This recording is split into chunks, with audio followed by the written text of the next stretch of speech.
عشاق الخضرة والوصفات الاقتصادية، الوصفة هذه توالمكم.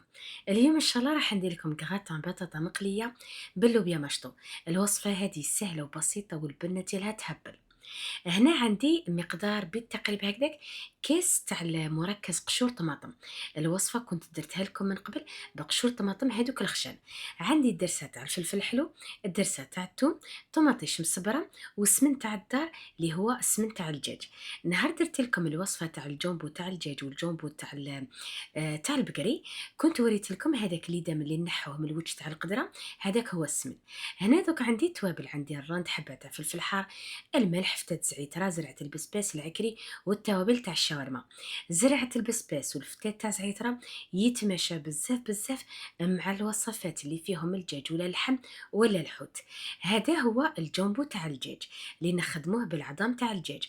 تقدروا ديروه بالرقابي، بالمنقيعات، بالجناحتين، اي عظام تاع الدجاج تقدروا تخدموا بهم هذا الجامبو.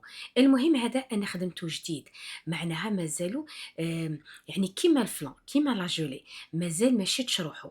المهم هو المرق اللي نطيبوا فيه العظام، من بعد نحيو هذوك لي كاركاس، نحيو منهم هذيك الهبره اللي فيهم، من بعد نعاودوا نميكسيوها مع هذاك المرق. هنا رانا تحصلنا على جامبو، كي يكون سخون يكون هكذا، كي يكون بارد يكون كيما لا جولي سوا سوا. المهم هنا ندخلوه ديما في لي غراتان باش يبن لنا هذاك الكغاتان. في نفس الوقت يعني كما نقولوا نقتصدوا في الطرف الشابين تاع الدجاج، نخلوهم للوصفات وين لازم ندخلوا طرف يكونوا يعني باينين. المهم هنا كما شفتوا درت كلش كيف كيف. خليت هذيك الصلصه ديالي على نار هاديه حوالي 10 دقائق، قسمه يعني تعقد وتتقال.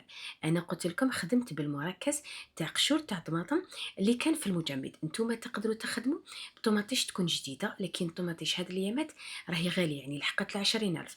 على هذه من الافضل تخدموا بواش عندكم في المجمد. هنا كما شفتوا جبت اللوبيا مشطو اللي كنت فورتها من قبل، قطعتها صغير صغير هكذا باش كي نخلطها مع البطاطا ما تبانش، معناها ولادي ياكلوها بلا ما يفيقوا لها. البطاطا مقليه تاني، اذا كان عندكم هذوك الحبيبات الصغيرين، هذوك المحقورين، هذوك اللي تقدروا تدخلوهم في الوصفه تاع اليوم، معناها تقليوهم، يعني تقطعوهم دومينو وتقليوها. وريت لكم من قبل كيفاش نقلي البطاطا. دائما نقليها في طنجره ولا مقله تكون يعني عندها الغطيوه، ندير شويه تاع الزيت ونكتر البطاطا، نقلي كميه كبيره في وقت قصير. دوكا هنا خلطت كلش كيف كيف. خلطت البطاطا مع هذيك اللوبيا مشطو مع صوص طوماط، يعني كلش على خضره، وندير من فوقه هذاك الجبن المبشور. انا نحب نخلط لوبيا مشطو مع البطاطا، ما نخليهاش من فوق هكذا، يعني باش ولادي كي يشوفوا البطاطا مع لوبيا مشطو على خضره ياكلوها. لكن اذا درتو لوبيا مشطو وحده هكذاك من فوق، كي يطيب الكغاتان يكون مايل للخضوريه، معناها ولادكم ممكن ما ياكلوش.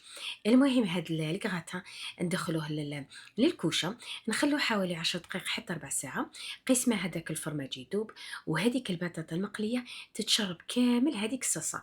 على بالكم البطاطا المقليه يعني تشرب السوائل، سواء درتوها في ليغراطان ولا درتوها في المرقه تاع الكباب، دائما لازم تخلوا المرقه لداخل. المهم هذيك الكميه اللي شفتوها في يعني في الصلصه، هذه كامل شربتها البطاطا وطاحت قيس قيس، معناها كي تقسموا الكغاتان ديالكم يكون يعني متماسك، في نفس الوقت البطاطا ديالكم تكون طريه ما تكونش ناشفه. في الاخر تقدروا ديروا لها شويه تاع اوراق تاع المعدنوس باش تعطوا لها يعني ريحه وبنه تهبل. المهم ان شاء الله برك الكغاتان تاع اليوم يكون عجبكم. اذا عجبكم ما تنساوش تبارطاجيوه مع الحباب هكذا باش تعم الفائده. تلاقاو ان شاء الله في الفيديو المقبل باذن الله، وابقوا على خير.